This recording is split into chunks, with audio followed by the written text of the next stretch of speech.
I want to show you a video that basically summarizes the entire like waterproofing process.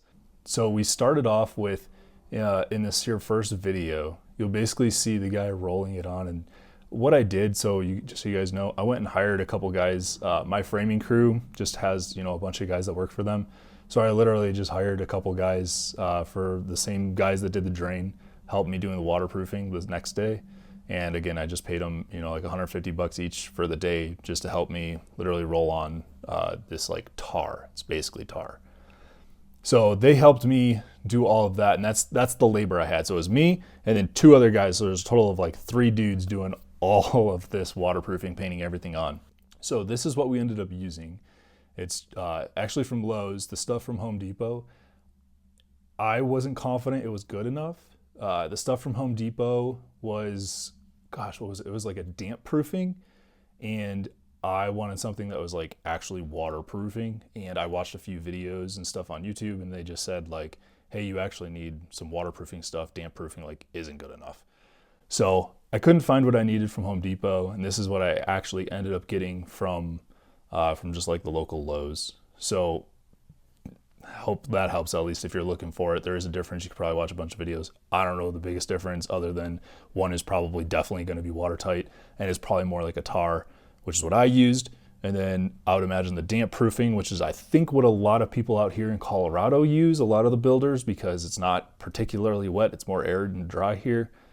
They use this like damp proofing stuff. And that's actually what I was told was okay by a couple of the builders that I know and talk with. So they said the damp proofing is exactly what they use, and that's totally fine. But I don't know if it's going to be my house. I figure I just went crazy. If I'm going to be doing it, it's going to be cheaper already. So I'm just going to install the actual like tar for waterproofing. So this is what I used.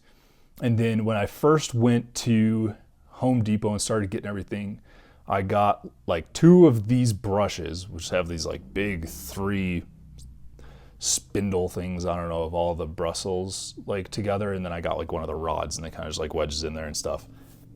Absolutely terrible. I'll show you why, but don't buy this. This is terrible. The next thing we got was one of these brushes, and this is what you need for a different reason than you think. But this is definitely what we ended up using, and this was part of the system. So this with one of those extension rods, make sure it's one that screws on, because they had them at Home Depot, the ones that where you like wedge it into the top of this brush head. And if you have the one where you wedge it in, it's going to come out. This tar is super thick and really hard to move around. So even if it's like warmed up, so the one that just like has the wedged in knob or like knob end is going to pop out nonstop. So you have to get the one that screws in. And then we started off with these things. Now, I didn't know this, but there's actually a more heavy duty version of this. So if you start rolling on paint, like normally inside your house, this is fine. It's not very thick. It's pretty water-based. It goes on relatively easy. It's not much of a fight. However, if you're doing tar is like impossible to move. It is very, very, very, very thick, insanely thick. And when you start rolling it on, this thing just slides off. It doesn't have like an end that keeps it on. It just slides off all the time. Not to mention, we broke the heads of these, right? Where that handle connects to the metal piece, snapped all like nonstop. So we went through a couple of them. Don't buy these. These are not what you need when you're waterproofing your basement, if you're doing it like I did. Instead, get this thing. This is a heavy duty version. And what it is it basically the ends slide really far apart. You take your roller, you slip it in the middle, and then you slide the ends back in and you like lock it in, and then those things do not move. So you'll see the first couple videos here, we're using the actual like roller that ended up breaking. And that's basically just showing you like the first process, how we started. We had no idea what we were doing. So whatever, like this is what we were doing. And you can see like how thick this stuff is. Like it's unrealistically thick. We were just putting the roller straight into the bucket. We didn't know any better way to do it, so this is what we were doing. It took us about an hour, maybe, to get this first piece done. And when I say it took forever, this first half we did about twice as much as this before we like developed a better system. It took us about 2 hours to do like the first third, and then the last 2 thirds of the wall took us like an hour and a half. So once we figured out a system, we flew through it. But until we had the system figured out, it took us forever. So this is us once we kind of got, and you can see how thick this stuff is, and there'll be more footage of it. But we basically mixed it up, tried to get it as moved around as possible. You can see how thick this stuff is. It's just tar. That's all it is. But I would definitely recommend getting a good mixer, and then that thing's going to be trash when you're done. So good luck with it. But if you try cleaning it, but get that. And then when you start putting it on, this is the system we developed. So there's 3 people in what you're watching here. So the first person is myself, and I'm using the brush head, and it actually had broken. That's why it's so short. But I was using the brush handle with the brush head that I showed you earlier. That's what I was using, and the lead man's job is to he's the only one that's using the bucket now. The other 2 guys no longer use the bucket, so they don't have to keep dipping this thing in the bucket and then trying to get up on the wall. That doesn't happen anymore. The lead man's the only one that puts stuff in the bucket, and what the lead man does is he puts that brush in there and then basically tries to get as much as he can on the brush and then slops it up on the wall, and then kind of either high, medium, or low is making 3 kind of like piles, think of it, on the wall. And then you just keep moving. So you just put as much as you can high, as much as you can in the medium, and as much as you can in the low before it starts to kind of like start dripping. And then you move the bucket down and you keep doing it. And you just move in like 2 or 3 foot increments, and you just kind of like keep sliding down the wall. Then the number 2 man comes behind you, and he's basically rolling as much as he can, as high and as low, and just kind of like spreading it out as best as he can so it gets all over the wall. And it'll start to kind of like set that way. And then the number 3 man is the one that kind of comes in and fills in all the cracks. So he's looking at what the 2 man kind of missed, and he's basically spreading it out a little bit more and just getting in any gaps. And then he's calling for like extra. So if any extra is needed, or you need, to fill a gap somewhere, or there's not enough high or something like that, he's like, hey, I need another hit up here, and then I'll go and try and loop as much as I can and then slop it up for him, and then he'll kind of like fill in the gaps. But that's the process that we came up with, and it was by far the best. Like you can see here, we did this wall. I think this total clip is over the course of like 2 minutes. So like we were flying, and this is one of the longer sections of the wall. And we totally crushed this piece in very, very quick time. Once we had our system figured out, we were like 70-80% of the way done at this point. So you can kind of see how much faster we are here than it was when we had like the one guy, and when we were all we each had like a bucket. We were trying to put the thing in the bucket. It does not work that way. And then this is like the next day. So I came the next day after everything had kind of set, and basically tried to just get some footage of like filling in some gaps and then showing you how thick it was by just leaving the brush there and watching it just kind of like roll on the wall. But that was basically the last bucket we had. There's about half of it left. So I was just trying to get some footage of me rolling it on so you could see, I guess what Josh looks like when he's working, but same stuff, nothing really different there. All right, and then this is when we roll through. So I've never seen anybody install these, and I didn't actually even know when to go on. I was kind of just making a good estimate. I'm like, it's probably gonna have to go on after the tar. It doesn't make sense to work around it. So tar is probably gonna go on before anything else, and then foundation drains and stuff. So I'm like, okay, let's get the foundation drain in so you don't rub up against the wall and you're getting tar all over yourself. After the drain's in, we'll get the tar on, and after the tar is on, we'll get these, I guess, window wells, egress wells put on. I didn't know how these go on. I honestly didn't know beyond nailing stuff into cement that this, again, learning all this stuff for the first time. But I watched these guys, and they basically screw these screws in, and then they latch these things on these screws, and the bolt, I guess. And then once they get them situated on the bolt, they just measure it, and he's making sure that it's like the same and it's even, up, down, so it doesn't like bow or anything, and it's actually like, relatively straight. And then they just take a washer and they bolt this whole thing on. A washer and a nut, and they bolt these things on. I think they put 1, 2, maybe 3 different places as they go down. We had a 7.5 foot well. It's a 10 foot 4-inch basement wall. So that's how tall this wall was. So our window, I think it was a good 60-inch window. So it was pretty large, which is why we had such a big window well. which I think is going to be awesome. Now that, you know, I have an idea of what it looks like. We're doing framing right now. We're just finishing up, so I can kind of see how big the basement is. Having a big window and like that in the basement's awesome. But yeah, they basically drill this hole, and then you can see them. They slide these like bolts in there with the washers and stuff, and they screw it right in, and it is that easy. Like, they made pretty short work of this thing. The hardest part is honestly getting the bolts in that you latch onto, that you can kind of like rest the well on. And then these guys just screw it in, and it makes relatively short work. After seeing this now, I'm very confident that I could do this myself, obviously with the right tools, but it is definitely not rocket science to install these egress wells. This is just a job a couple of guys could do. The hardest thing is going to be sliding the thing into the hole and holding it while it gets hooked onto those initial hooks.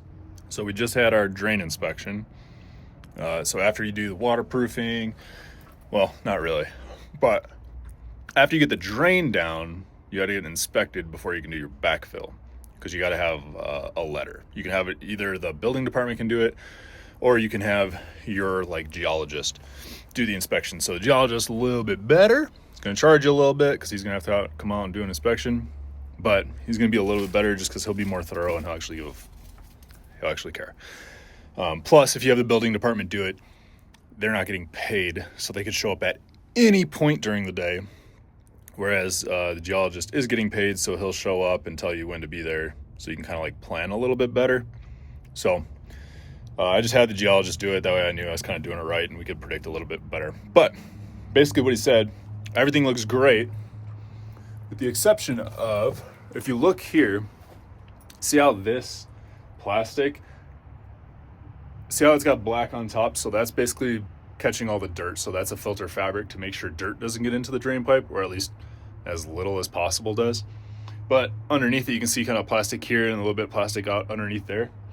He wants that plastic to cover the entire cut. They call this like whole excavation a cut. So at the bottom of the cut, the plastic needs to go from there all the way to the edge. So see how this one is? So I've fixed this one already. I had to run to the store and get more plastic. I ran out, but basically I fixed this one. I ran it all the way from here all the way out.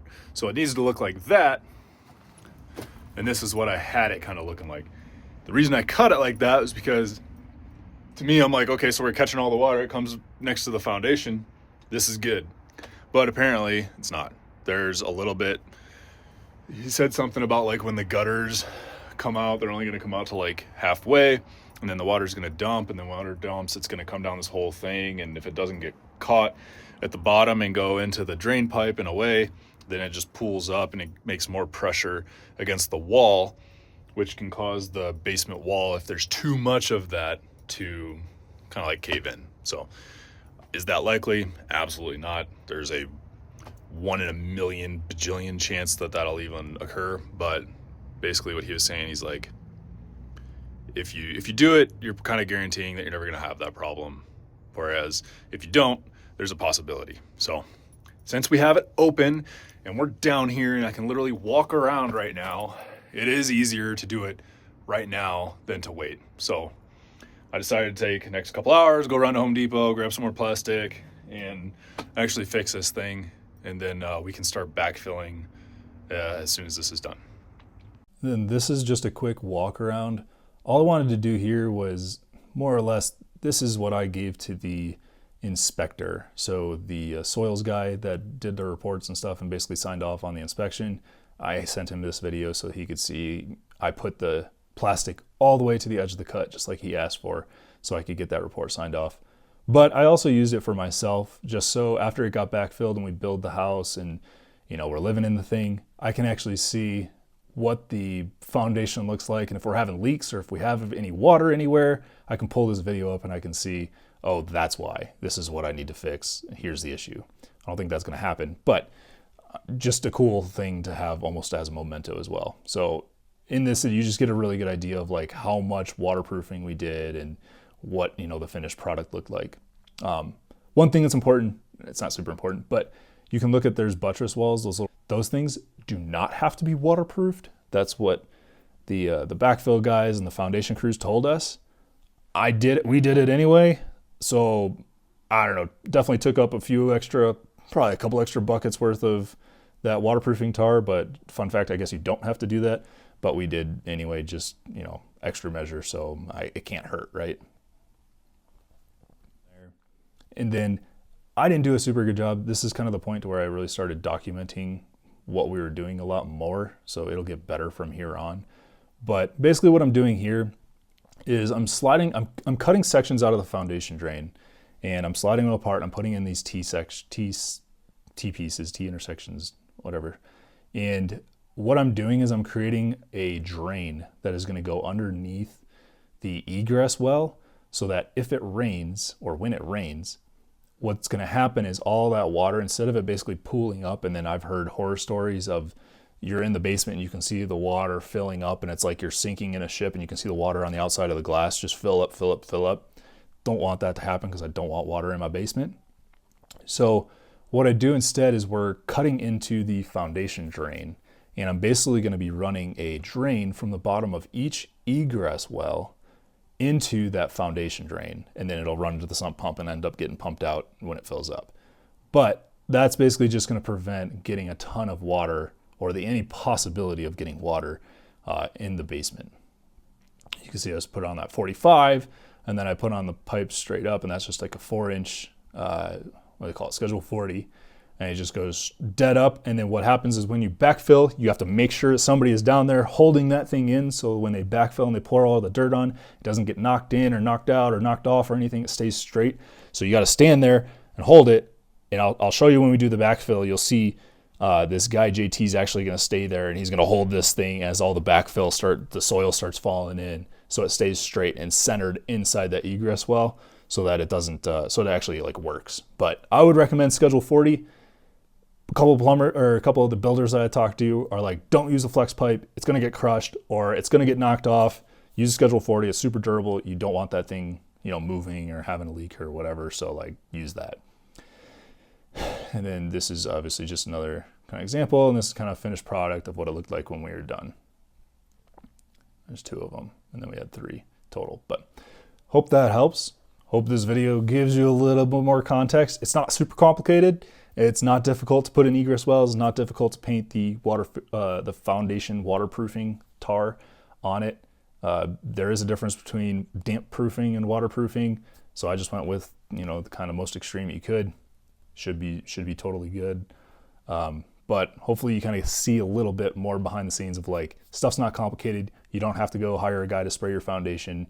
I guess they would probably warranty it, or you'd have a little bit more to hold on to if you did hire somebody else. But to save that kind of money, I spent a total, I think, like $2,300 or so on all the material and stuff for the foundation drain and the waterproofing. I think waterproofing, I spent a couple $1,000s on the materials. So hope this helps. Best of luck. See you in the next one.